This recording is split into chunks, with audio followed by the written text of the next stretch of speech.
Okay, I'm going to do a quick tutorial on how to use the built-in Google Maps. And this should apply to many different makes of cars that have and use Google built-in mapping. So the main screen here you see is the map with the car shown down at the bottom. And note that it's heading up, meaning that what's in front of us here or higher on the map is what's in front of the car. So that's going to be how it is going to show you your next turn when we get the route plugged in. All right, so let's start by searching for a location.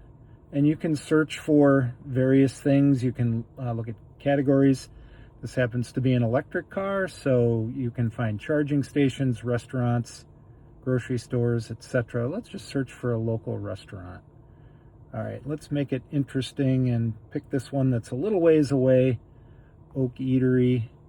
Now you'll see the map pops out to show you the full view, and then there's this start button. And you need to press that to actually have it start navigating.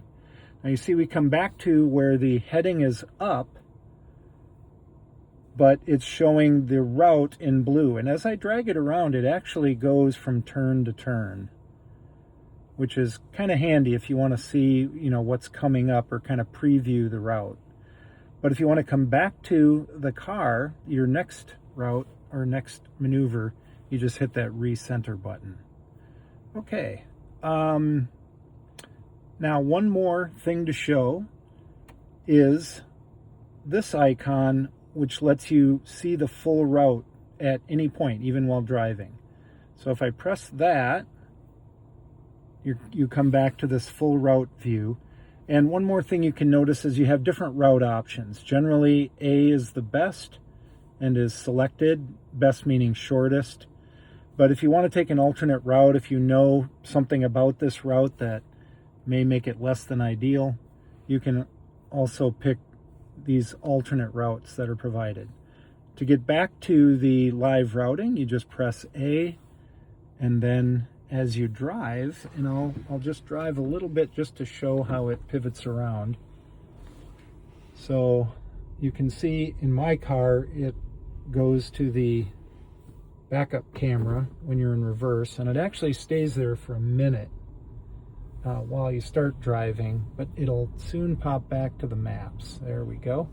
And now you can see it's swung around, and now we continue to be heading up, but of course we've kind of done a U-turn, so now we're headed in the new direction, but the route is shown, and you can still get to that next route and so forth. Don't do this when you're driving, but if you have a passenger, they can play around with that. And then just back to recenter and the full route.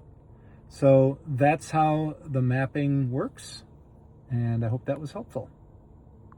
I wanted to add a couple more things onto the end of this video, a couple features I didn't show the first time around. So we'll go back to the same destination that I picked off the restaurants list. And now notice this progress bar, it's going to automatically select start.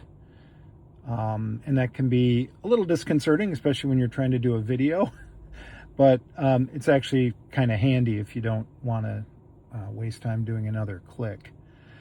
So that's that, and we can still show the whole route, and we can go back to the route A. And the other thing I wanted to show is that to start over, basically erase this route and put in a new one, you have this X box right here. It's next to the one that shows the full route. There's the full route. Go back to that, and then you can press the X to basically start over. And you're ready to enter a new destination.